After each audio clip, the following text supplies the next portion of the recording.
ខ្លងទ្វារជ័យស្ថិតនៅខាងមុខព្រះលានជលដំរីប្រើប្រាស់សម្រាប់ចេញចូលដោយព្រះមហាក្សត្រនិងកងទ័ពបន្ទាប់ពីបានទទួលជ័យជំនះលើខ្មាំងសត្រូវខ្លងទ្វារជ័យគឺជាទ្វារក្រុងប្រវត្តិសាស្ត្រដ៏សំខាន់មួយស្ថិតនៅទិសខាងកើតនៃក្រុងអង្គរធំដែលត្រូវបានកសាងឡើងក្នុងរាជ្យព្រះបាទជ័យវរ្ម័នទី7នាសតវត្សទី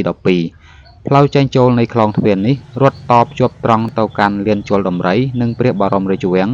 ដែលធ្វើឲ្យវាក្លាយជាច្រកយុទ្ធសាស្ត្រយោធាដ៏សំខាន់សម្រាប់ដង្ហែកងទ័ពចូលក្រុងវិញប្រកបដោយកិត្តិយសនិងជ័យជំនះបន្ទាប់ពីបានបង្ក្រាបខ្មាំងសត្រូវរួច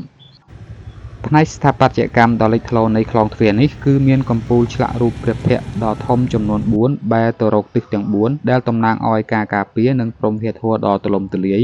នៅផ្នែកខាងក្រោមនៃជ្រុងទាំងសងខាងមានចម្លាក់ដំរីក្បាល3ឈ្មោះថាអៃរវ័នកំពុងប្រកងផ្កាឈូកដែលជានិមិត្តរូបនៃយានជំនិះរបស់ព្រះឥន្ទនិងជាតំណាងឲ្យអំណាចកម្លាំងសឹកក៏ដូចជាភាពរុងរឿងនៃអាណាចក្រខ្មែរនាសម័យនោះ